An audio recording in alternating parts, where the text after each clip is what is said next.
Good afternoon. And it is about 12:03, so it is actually afternoon. My name is Chet Hewitt, and on behalf of the Board of Directors for the Public Policy Institute of California, I'm pleased to welcome all of you to the final event in our 2023 speaker series on California's future. We are delighted to present here today's program featuring former Secretary of Defense, Mr. Leon Panetta. Yes, please.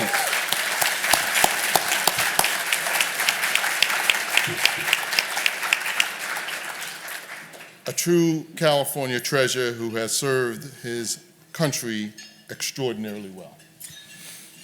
A native of Monterey, California, Secretary Panetta attended Santa Clara University. We received both a bachelor's degree in political science, surprising, as well as a law degree. He has dedicated much of his life to public service and is currently a fellow member of PPIC's Board of Directors, as well as the chairman of the Panetta Institute for Public Policy, a nonpartisan, not-for-profit center that seeks to instill in young men and women the virtues and values of public service. Joining him is PPIC's President and CEO, Tani Cantil-Sakauye. As you all know, for the 12 years prior to her joining PPIC, deserving of a round of applause, Tani served as the Chief Justice of the California Supreme Court.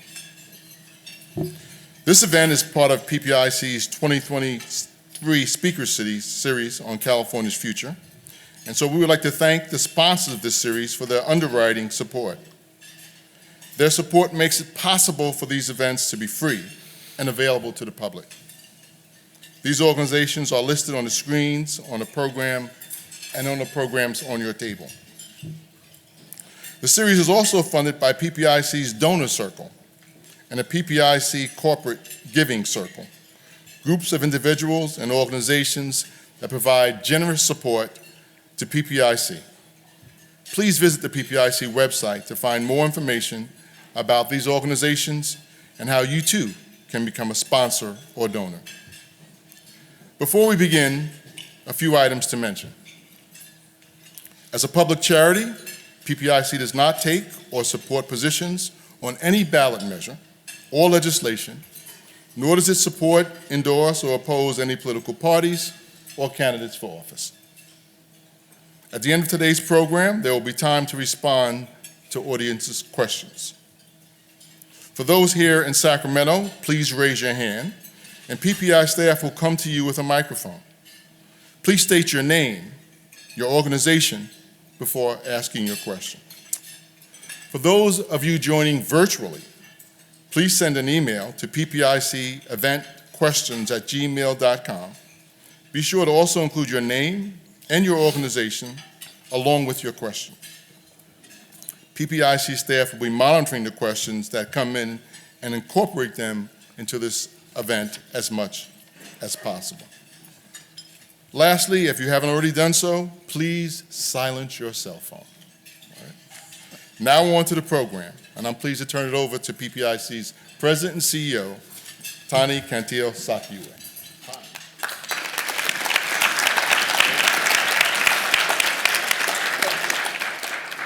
On behalf of PPIC, we welcome you. Thank you to Chet Hewitt, our board chair.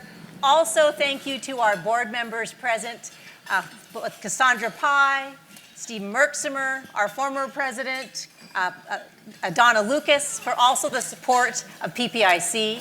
We are privileged to have with us today Secretary Panetta. I'd like to tell you a little bit about him if you don't already know, and also advise you that his full website is on the internet, but also on our PPIC website. So Secretary Panetta, as you have heard, has dedicated his life and extraordinary leadership skills to our country. First in the U.S. Army as a first lieutenant, then for approximately 17 years as a congressman in the House of Representatives. Thereafter, President Clinton appointed him as the director of the Office of Management and Budget, known as the OMB, where he was instrumental in achieving a balanced federal budget. He was later appointed the White House Chief of Staff to President Clinton. Soon thereafter, President Obama appointed him as the director of the CIA, and then later as the Secretary of Defense. Secretary Panetta's remarkable bio, as I pointed out, is extensive. I'll just point out further that Secretary Panetta is also a New York Times best-selling author of his book, Worthy Fights, a memoir of leadership during war and peace. He is constantly in demand as a news commentator on current political, national, and international events. And over 2 decades ago, he and his wife, Sylvia, founded the Panetta Institute for Public Policy, where, among things, they teach and inspire young people to be interested in understand public service. Secretary Panetta's legacy continues even as it is already firmly cemented in American history. It's my pleasure to ask you questions, Secretary Panetta. Welcome, sir. Good to be with you, Tani. Thank you.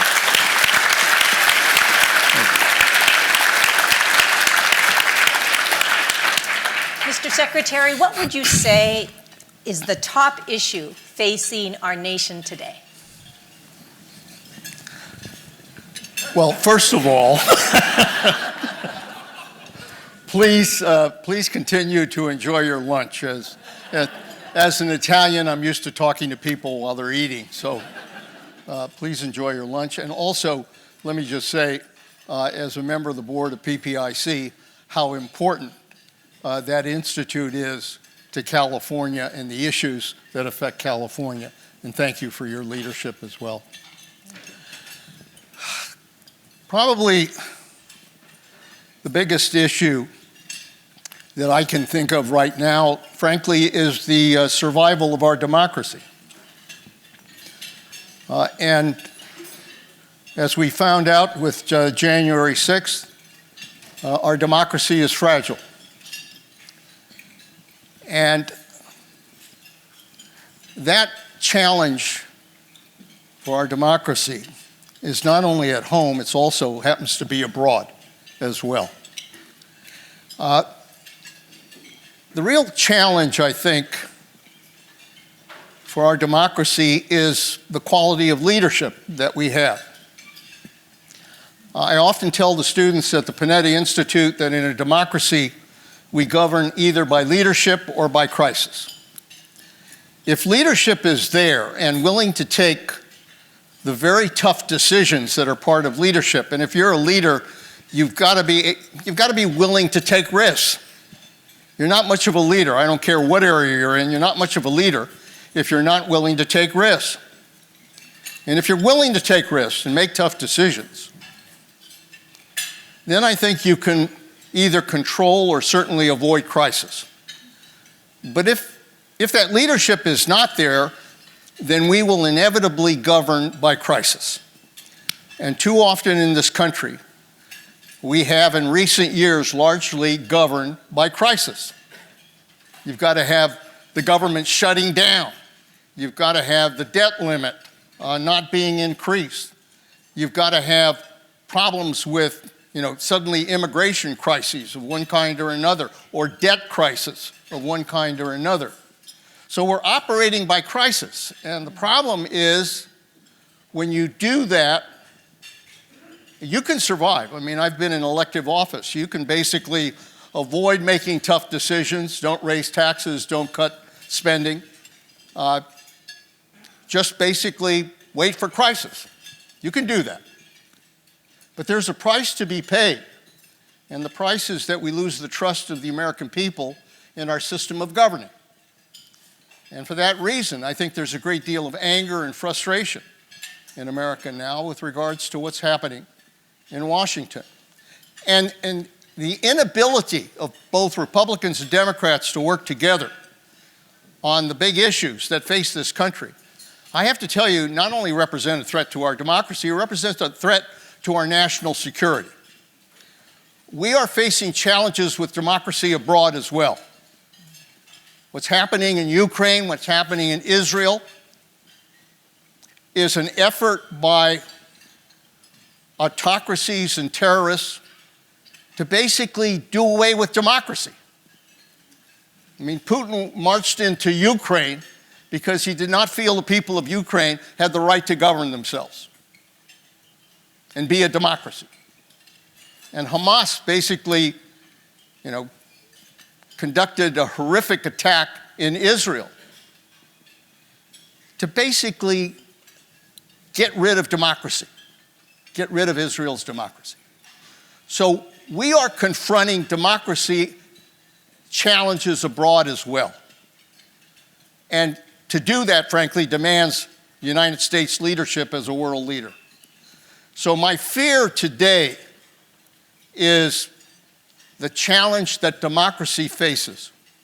The ability to govern ourselves, the ability to enjoy our freedoms, our liberties, respect human dignity, all of the qualities that are important to democracy. That is being threatened, both here and abroad. And we are at a pivotal time in the 21st century that in many ways will determine whether or not democracy survives in the 21st century. It puts me in mind, Secretary, when you say about democracy struggling, how hard it was to create in the first place, and that our U.S. Constitution is only a little over 230 years old.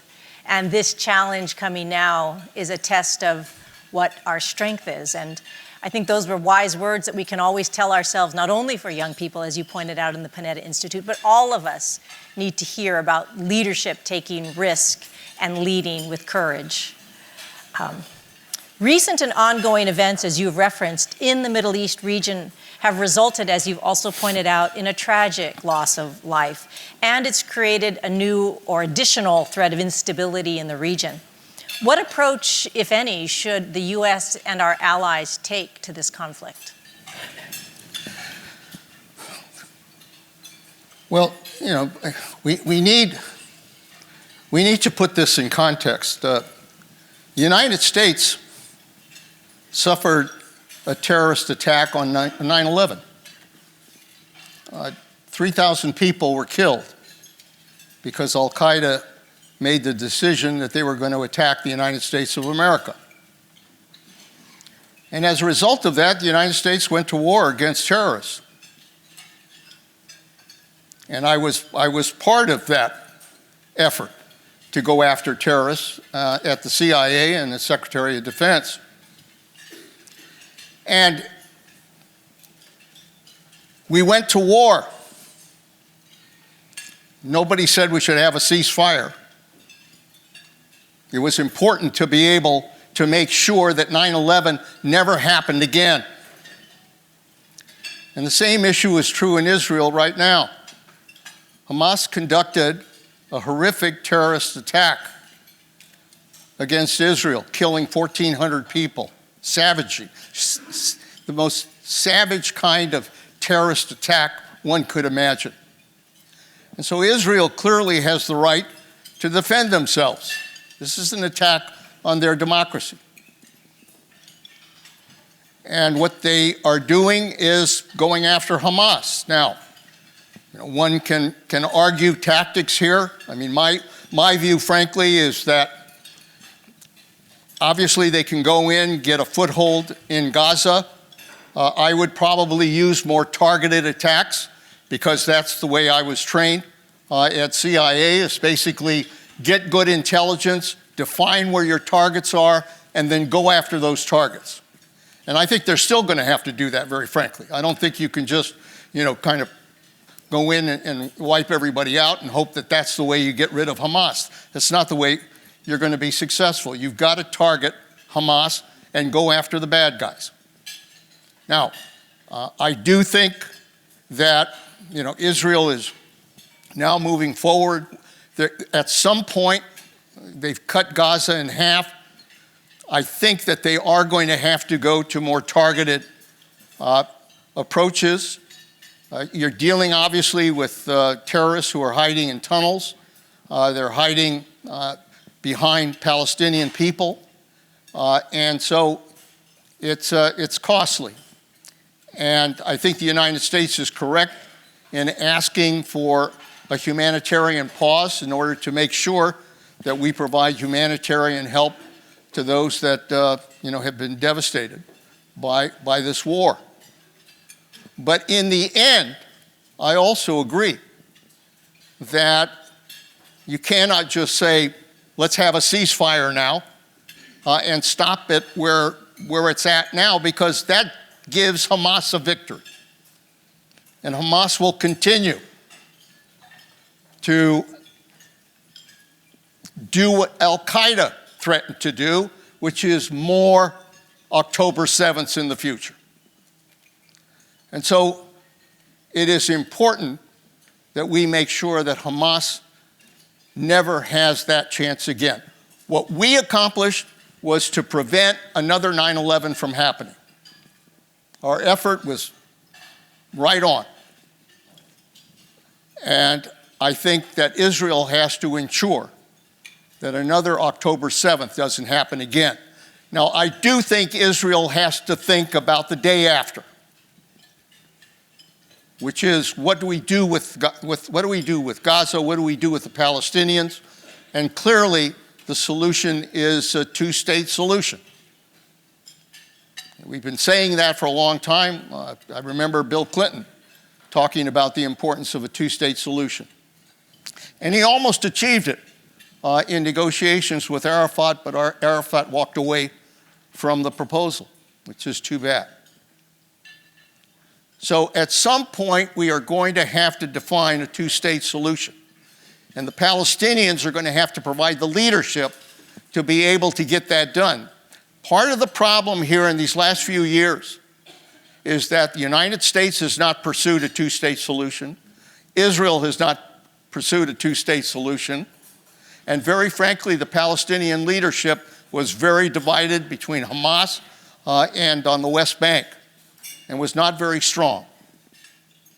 So what is going to have to happen is the United States, our allies in the Middle East, working together, are going to have to develop an approach to establish a Palestinian state, to provide security, and to make sure that terrorists, again, never again, are able to wage the kind of attack that they did. I think hearing that answer, Secretary, really resonates with your previous answer about leadership and about risk and about failure of leadership leads to crisis, and then it leads to leading by crisis. Under President Obama, you were, as we know and you have mentioned, the director of the CIA. You were responsible for the operation that tracked and raided the leader of Al-Qaeda, Osama bin Laden, his compound, resulting in his capture and death. Can you tell us about that time? And also, I think I've heard you say before that terrorism has changed since then. Can you speak to that? Yeah, sure. When I became CIA director, Rahm Emanuel, an old friend from the Clinton administration who worked for me when I was chief of staff, called me and said, the president's thinking about appointing you as director of the CIA. And I said, Rahm, you must mean Manetta, not Panetta. Because I'd worked on budgets, and I'd worked on ocean issues, and I'd worked on agricultural issues. And I was a CIA officer in the Army, but I hadn't done that much in terms of direct involvement with intelligence. And now Rahm said the president wants to do it. President called, President Obama, and he said,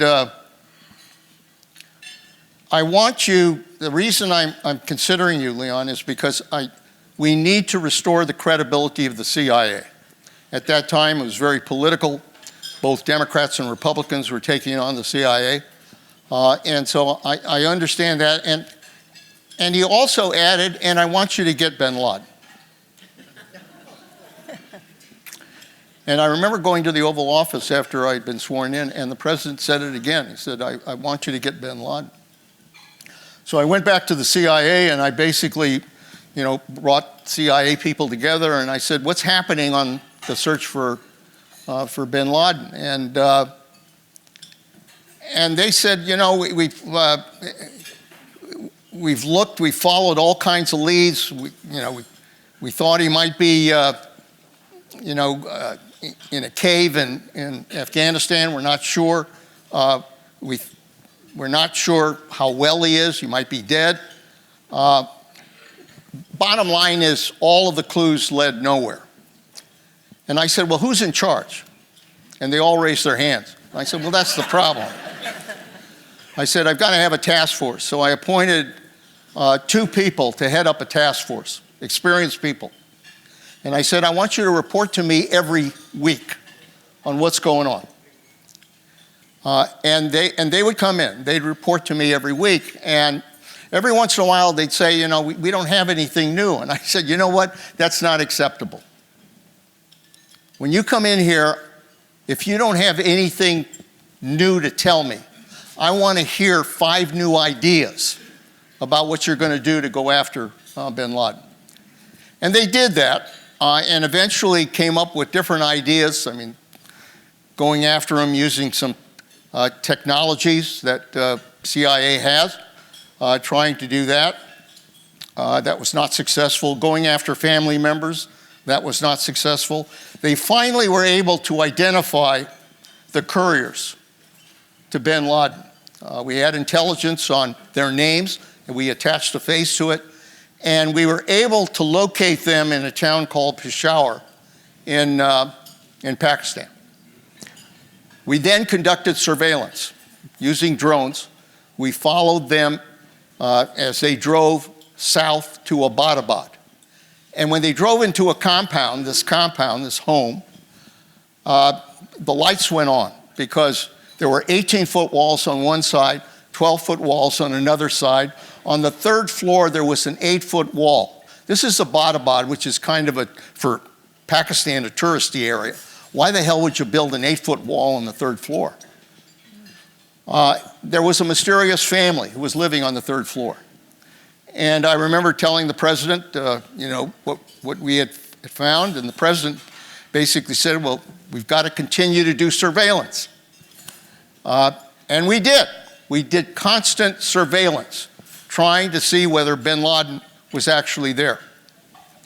And we never actually were able to identify him as being there, although there was an instance that I'll tell you about where we would see this more elderly gentleman come out and walk in circles and then go back inside like a prisoner in a prison yard. And I remember telling the CIA, for God's sakes, that could be bin Laden. Mm-hmm. Get me a telescope, get me a camera, give me something to give me a facial ID. And they said, it's just tough to do. We got 18-foot walls, we got 12-foot walls. We just can't get a good shot. And I said, I've seen movies where the CIA can do this. We all laughed about it, but we were never able to get that clear shot. Now, we did continue intelligence. We continued to build an intelligence case, and finally the president said, I think we've got to conduct an operation because this may leak that we're doing this.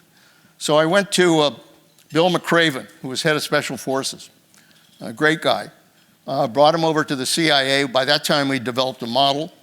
I said, look at this. I said, because I'm going to ask you to prepare an operation to go after that. And his eyes lit up. He's a SEALs guy. He was very excited by the mission. And so he came forward. He had 3 or 4 different approaches.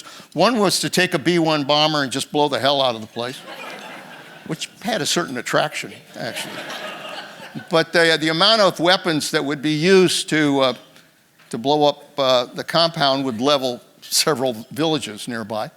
So the president decided against that. And then secondly, a drone shot on that guy walking in circles. But again, drone shots are not always that accurate. But in addition to that, we'd never know if it was bin Laden. So we decided on 2 teams of SEALs, 2 helicopters at night, going 150 miles into Pakistan. By the way, we decided, one of the ideas was whether we could ask Pakistan to help us. And the problem is we could not trust the Pakistanis because every time we told them where a target was, that target would disappear. So the president said, forget it. So We're now going into Pakistan on our own, 2 teams of SEALs. And when we went to the National Security Council, and the president basically asked everybody there, what do you think? There were a lot of concerns. And I can't say they were not legitimate. I mean, it was risky. Bob Gates, good friend, Secretary of Defense at the time, he raised concerns that go back to Carter going after the hostages in Iran and the helicopters going down. If you have that memory, it makes you concerned about whether the same thing's going to happen. So we went around the room, and a lot of people there had questions. And he asked me, and I said, Mr. President, I've got an old secret I've used when I was in Congress, which was if I have a tough decision, if I asked an average citizen in my district, if you knew what I knew, what would you do? And I said, if I told the average citizen we had the best information on the location of bin Laden since Tora Bora, I think that citizen would say, you've got to go. And that's what I'm telling you. I think you got to go. And besides that, Mr. President, I have tremendous trust in the ability of the SEALs to conduct this operation. President didn't make a decision then, but the next morning I got a call. The decision was made. We had already pre-located people in Afghanistan. We followed. It was a dark night, no moon. The SEALs took off. We followed them all the way down to the compound. What happened was, because it was hot that day, heat came up and stalled one of the helicopters. And we saw the helicopter go down with the tail on the wall. And I remember I was talking to Bill McCraven, who was in Afghanistan. I said, what the hell is going on? It's one of those moments where your stomach is in your mouth. And he didn't miss a beat. He said, don't worry. We're going to go on with the mission. We've got backup helicopters coming in. We're going to breach through the walls. We're going to go on with the mission. I said, God bless you. Let's do it. And he did. And they did. They went through the walls. There was 20. I remember hearing gunshots because we were watching this from our surveillance. And then came 20 minutes of silence, the longest 20 minutes of my life. And at the end of that 20 minutes, Bill came on and said, I think we have a Geronimo, which was the code word for finding bin Laden. And then a few minutes later, he said, we have a Geronimo. And at that point, we knew that everything we'd put into the planning had paid off. We got bin Laden. They still had to come back to Afghanistan because they had backup helicopters and bringing him back. And Pakistanis could have, scrambled their F-16s, but they didn't. And we brought him back. And that night at the White House, something I'll never forget when the president announced it, there were crowds that were gathered on Lafayette and in the other side of the White House yelling, USA, USA, CIA, CIA. Never thought I would hear that. And it was a tribute to both the intelligence and military people that we conducted that mission. And very frankly, it sent an important message to the world that nobody should attack the United States of America and get away with it. And we were able to get that mission accomplished. Now, did it end terrorism? No. Terrorism has metastasized. Although we really did undercut the leadership of Al-Qaeda, I must say, we did a pretty good job impacting on their ability to conduct any other attacks. But terrorism has metastasized. ISIS, Boko Haram in North Africa, Al-Shabaab in Somalia, Hamas, Hezbollah. There are a lot of different forms of terrorism today, and it remains a real threat. Terrorists basically want to attack our democracies. They want to attack our country, and they remain a significant threat for the United States. This is a dangerous world, ladies and gentlemen. It's a dangerous world. Probably more dangerous than since World War II. We have more flashpoints that we're dealing with as a country than I've seen. We're going after Russia and Ukraine. We're dealing with China and the possibility of going into Taiwan. We've got North Korea adding nuclear weapons. We have Iran, a country that is also enriching fuel in order to try to ultimately develop a nuclear weapon. We have terrorists, different groups of terrorists. Some of them are acting as proxies for Iran. In addition to that, we've got cyber war going on. The battlefield of the future is cyber, mark my words. Cyber can literally paralyze a country. Iran used a Shamoon virus and deployed it against Aramco oil, and they destroyed 30,000 computers, shut them down. You take that same kind of sophisticated virus and deploy it, to our transportation system, our water systems, our financial systems. You can literally paralyze the United States of America. So my biggest worry for the future is terrorists getting a hold of cyber capabilities and using that as a way to attack other countries. I know that President Biden calls you. I know you're friendly. So as you've described, what advice would you give the president? There's a hell of a lot of advice. You mean with regards to terrorism or with regards to these challenges? All of the above. Well, look, I'm a believer in American leadership, and America as a world leader.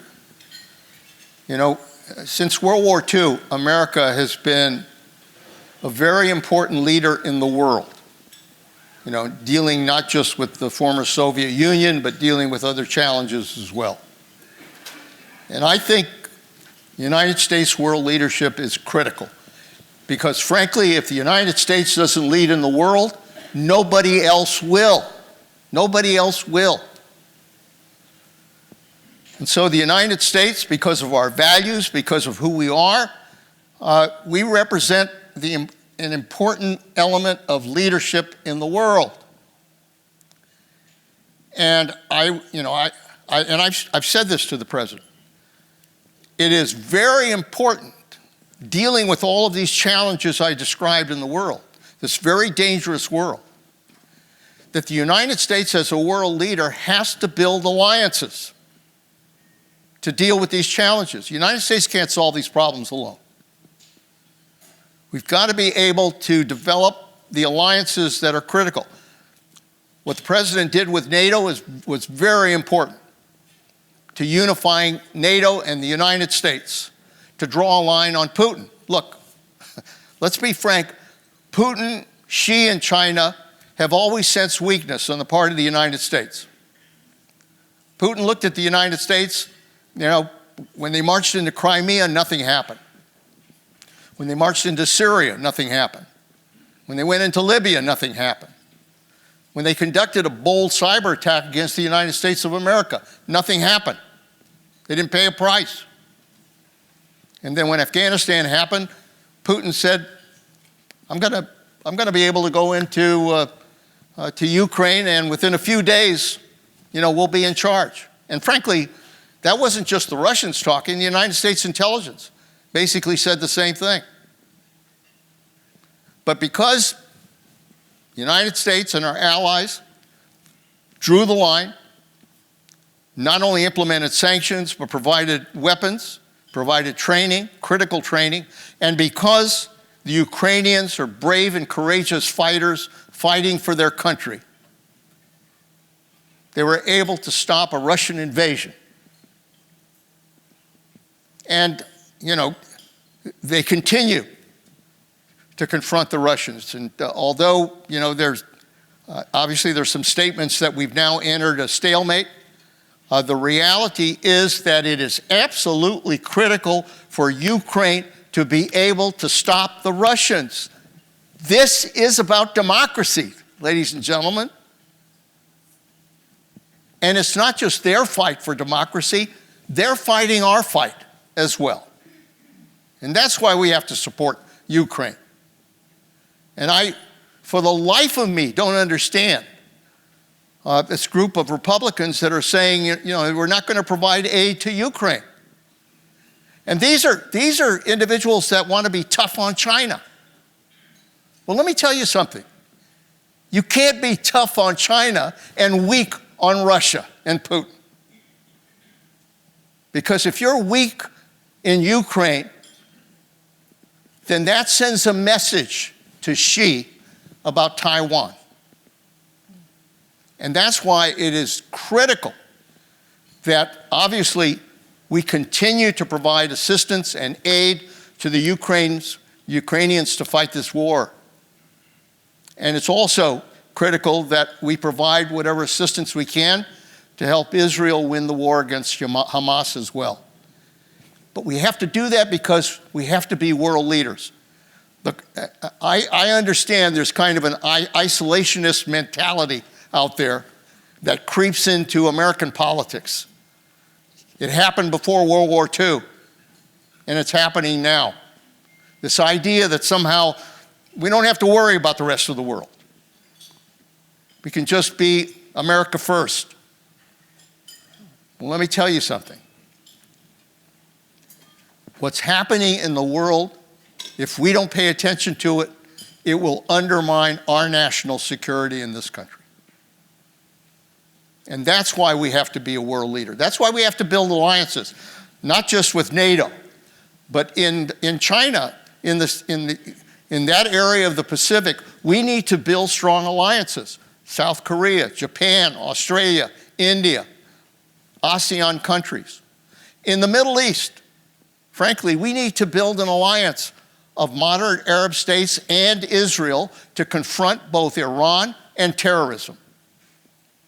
We need to build stronger alliances, frankly, in an area that we always avoid dealing with, which is Central and Latin America. We need alliances there. We need to build security. And the same thing is true in Africa. I think that's the solution to dealing with a very dangerous world in the 21st century.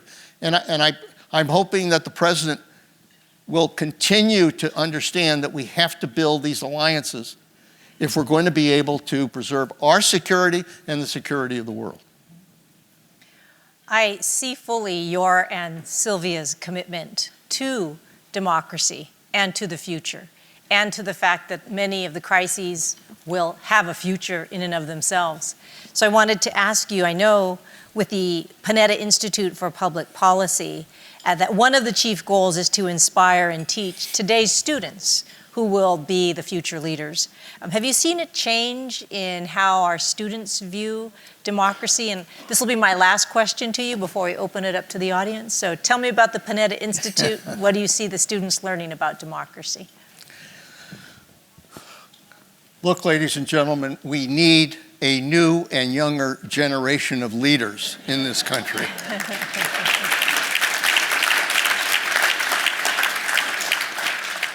We have got to build a new generation of leaders. I mean, for my generation, we kind of understood that.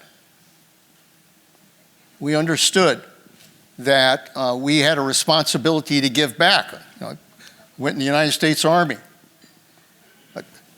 The reason I got involved in public life was because, first of all, my Italian immigrant parents said that my brother and I owed something back to this country.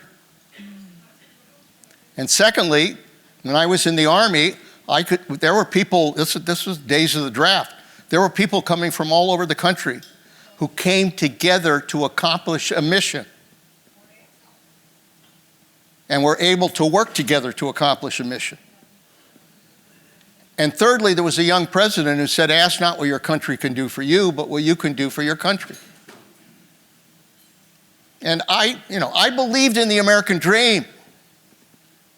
My father said the reason they came here was because my mother and he believed that they could give our children a better life. That's the American dream. We did a poll last year, and it was repeated this year. We do a poll every year. We've done it for 20 years, asking college students about political issues and how they're feeling about different areas, politics, but also about the myriad of issues that confront our country. Last year, for the first time, a majority of students said they were not going to have a better life than their parents. They were not going to have a better life than their parents, which means that they don't feel they're going to be able to enjoy the American dream. So it's critical. I mean, what we try to do at the Panetta Institute is to say to young people, look, you want a better life? You've got to get involved. You've got to get involved in our democracy. You've got to get involved in your community, in your state, in your national government. You've got to be able to understand that our democracy will not survive unless there is a new generation of leaders that are willing to come in and understand the importance of governing. It is about governing. I mean, my God. I mean, some of these people that are elected in Washington, what the hell is going on? I mean, these are people that have absolutely no dedication to governing. It's about taking the country down. I mean, we're going to face it in another week whether they shut the government down again. I mean, for God's sakes, shutting the government down? Hurting people? Hurting Social Security recipients, veterans? I mean, what the hell's the matter with you? So, yes, it's important that young people understand what our democracy is all about. At the Panetta Institute, I really try to work with them. Let me tell you, young people, because they don't get as much history, civics training, they don't get that. I mean, when I was in high school, we had problems in democracy. We had to take history every 4 years. We had to pass a constitution test in my day in order to graduate. It doesn't happen anymore. And so I'm working with students that don't quite get it. I mean, they don't like what's going on in Washington, but they don't really understand how the hell the process works. I got to teach them about how you make a law. You know, look, there are congressmen that don't know how to make a law. I mean, you know, they talk about regular order. They don't even have no idea what the hell regular order is all about. Regular order is you introduce a bill, it goes to a committee, goes to a subcommittee, goes to the full committee. Both Democrats and Republicans offer amendments. The bill is voted out. It goes to the floor. I mean, that's regular order. That's the way it's supposed to work. I mean, I think part of the divisiveness in Washington is because there's a lot of members that have never been part of the legislative process. They don't know what the hell it is. They think it's about pounding your shoe on the table. And so what we're trying to do, and I hope what other educational institutions are trying to do, is to make young people understand, first, how our democracy is supposed to work, why compromise and consensus are important. I don't give a damn whether you're a Republican or Democrat. I don't care what your ideas are. Debate your ideas. But in the end, govern. Solve the problems that are there. Cut a deal. I've cut a lot of deals in my time. That's what it's all about. That's what our forefathers intended. You sit down, you talk, you debate, and you govern. You make decisions. And today, you know, they're not coming together to govern. They haven't done immigration reform. Why is it a disaster? Because we haven't passed immigration reform. They're dealing with a debt that's $33 trillion. Why? Because neither Republicans or Democrats want to make the tough decisions. So they just borrow and let the debt go up. So whether it's that, whether it's climate change, whatever the hell the issue is, we've got to find solutions. That's what makes our democracy strong. And if we don't, then obviously democracy will be in trouble. Because instead of solving problems, we just have a bunch of angry people yelling at each other and getting nothing done. Thank you, Secretary.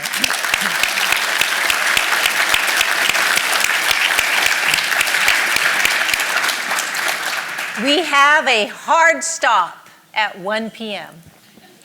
So we're able to take audience questions at this time with the hard stop at 1 p.m.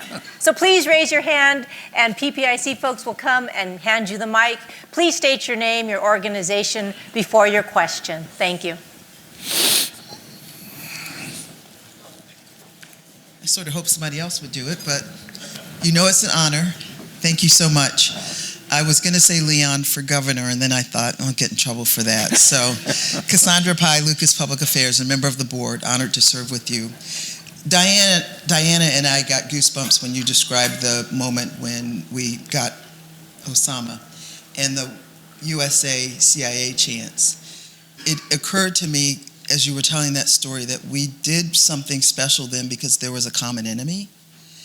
And I guess my question is, absent war and absent terrorism, is there something that could galvanize us so that we find that common bond again, either something from history or something you see sort of present today that we might use as just a rallying cry to bring us back to that point?